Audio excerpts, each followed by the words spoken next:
कृष्ण भक्त मीराबाई के जीवन चरित्र को हम सभी ने अनेकों बार सुना भी है और पढ़ा भी है। किंतु कहा जाता है कि संत महापुरुषों के भक्तों के जीवन चरित्र को जितनी बार हम पढ़ते हैं या श्रवण करते हैं, उतनी बार हमारा मन पवित्र होता है और आध्यात्मिकता की ओर, भगवत भक्ति और भगवत प्रेम की ओर आगे बढ़ता है। तो आइए आज हम भक्तिमती मीराबाई के जीवन चरित्र को श्रवण करते हैं। प्रसिद्ध श्री कृष्ण भक्त एवं कवयित्री मीराबाई जोधपुर राजस्थान के मेड़ता राजकुल की राजकुमारी थी।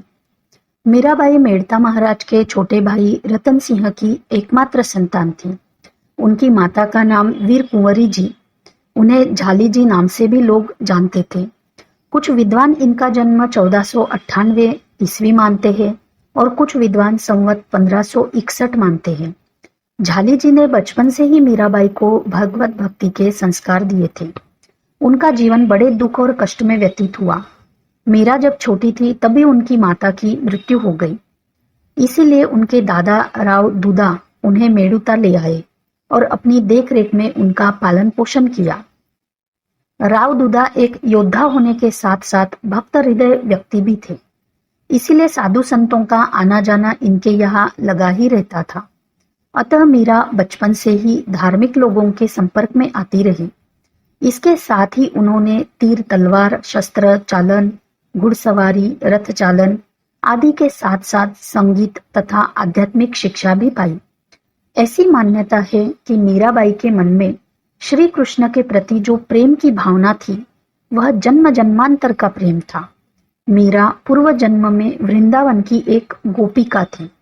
उन दिनों वह राधा की प्रमुख सहेलियों में से एक हुआ करती थी और मन ही मन भगवान श्री कृष्ण को प्रेम किया करती थी।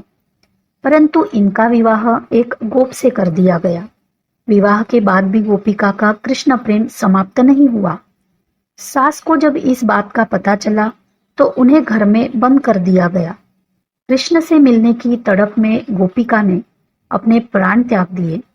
बाद के समय में जोधपुर के पास मेड़ता गांव में राठौर रतन सिंह के घर उसी गोपिका ने मीरा के रूप में जन्म लिया। मीराबाई ने अपने एक अन्य दोहे में जन्म जन्मांतर के प्रेम का भी उल्लेख किया है।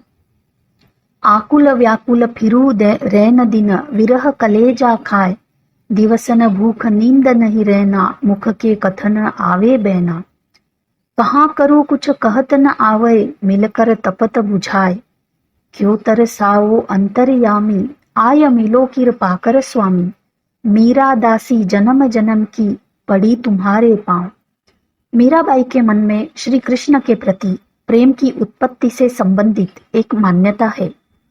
एक बार एक साधु मीरा के घर पधारे। उस समय मीरा की उम्र लगभग 5-6 साल की थी। मीरा की माँ ने साधु को भोजन कराया।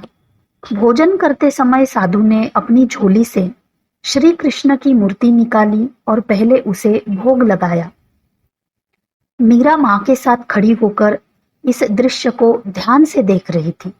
जब मीरा की नजर श्री कृष्ण की मूर्ति पर गई तो उन्हें अपने पूर्व जन्म की सभी बातें याद आ गई। इसके बाद से ही मीरा कृष्ण के प्रेम में मग्न हो गई। जाते समय साधु वह मूर्ति मीरा को दे गए। मीराबाई के अद्वितीय गुणों को देखकर ही मेवाड़ नरेश राणा संग्राम सिंह ने मीराबाई के घर अपने बड़े बेटे भोजराज के लिए विवाह का प्रस्ताव भेजा। यह प्रस्ताव स्वीकार कर लिया गया और भोजराज के साथ मीरा का विवाह कर दिया गया। इस विवाह के लिए पहले तो मीराबाई ने मना कर दिया था, लेकिन परिवार वालों के अत्यधिक आग्रह करने पर वह तैयार हो गई। वह फूट फूट कर रोने लगी और विदाई के समय श्री कृष्ण की वही मूर्ति अपने साथ ले गई, जिसे उनकी माता ने उनका दूल्हा बताया था। मीराबाई ने लज्जा और परंपरा को त्याग कर पूरे विश्व को अनूठे प्रेम और भक्ति का परिचय दिया।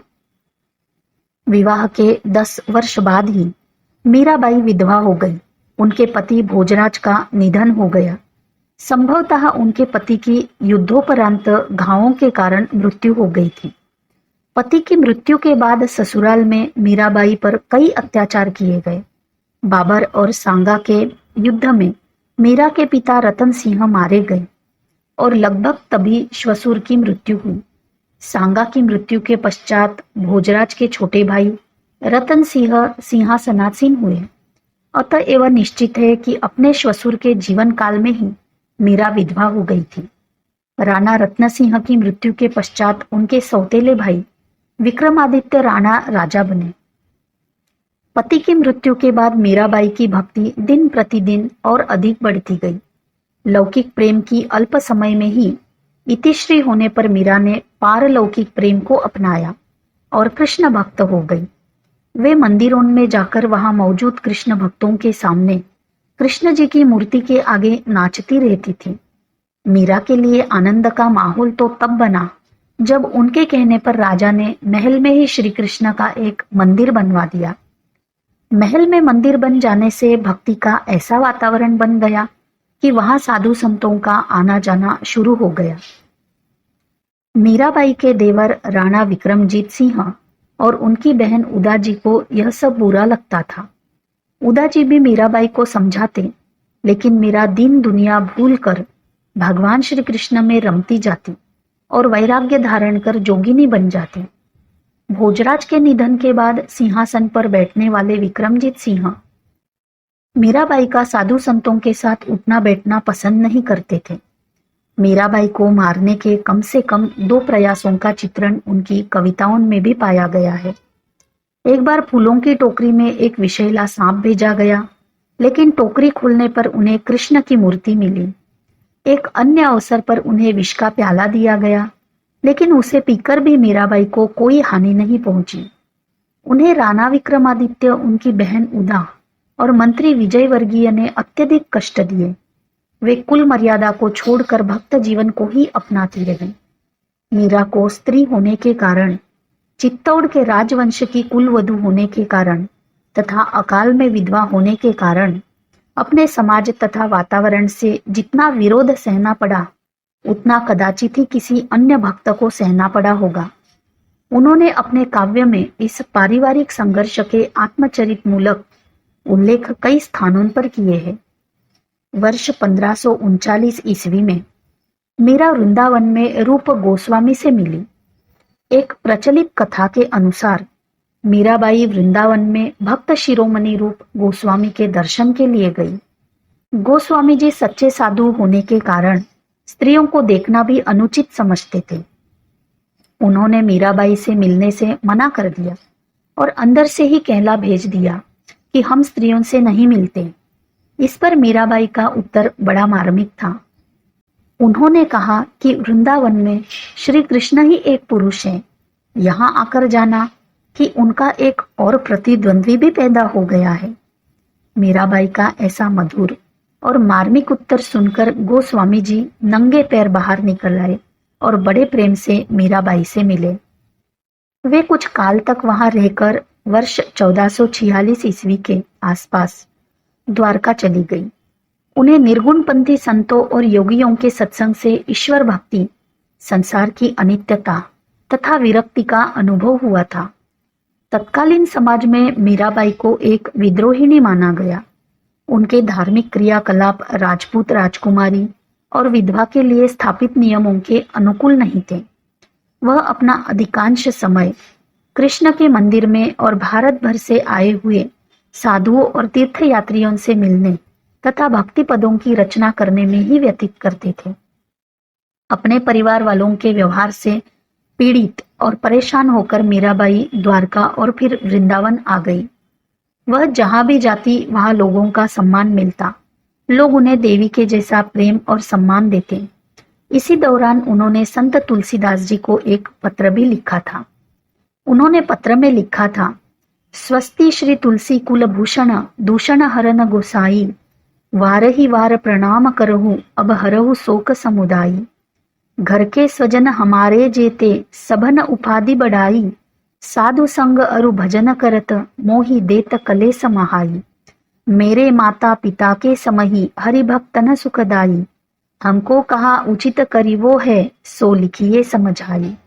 मीराबाई के पत्र का जवाब गोस्वामी तुलसीदास जी ने इस प्रकार दिया, जाके प्रियन राम वे देही, सोनर तजिए कोटि वैरी, समझधपि परम सुनेहि, नाते सबय राम के मनियत, सुहृद सुसंख्य जहाली। अंजन कहाँ आँखी जो फूटे, बहु तक कहो कहाँ लो।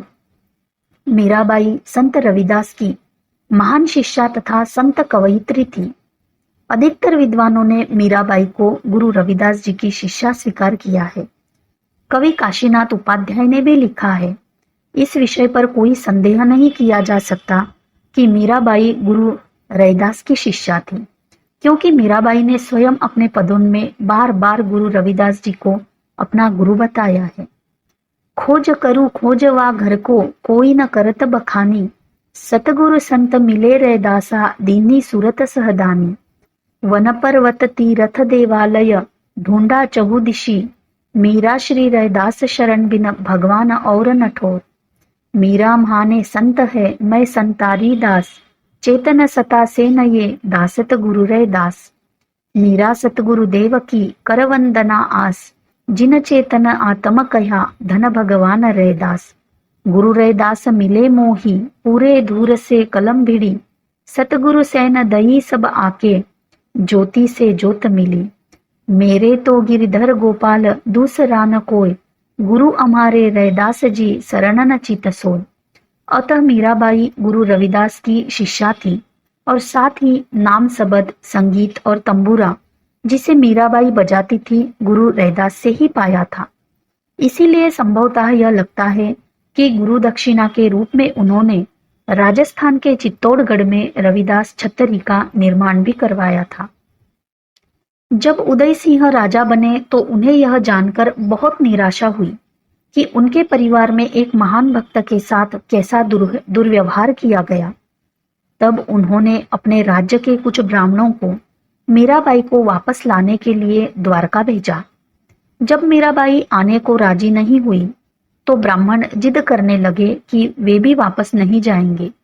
उस समय द्वारका में कृष्ण जन्माष्टमी आयोजन की तैयारी चल रही थी। मीराबाई ने कहा कि वे आयोजन में भाग लेकर चलेगी। उस दिन उत्सव चल रहा था। भक्तगण भजन में मग्न थे। मीरा नाचते नाचते श्री रणछोड़ राय जी के मंदिर के गर्भगृह में प्रवेश कर गई और मंदिर की कपाट बंद हो गई। जब द्वार खोले गए तो देखा कि मीरा वहां थी ही नहीं।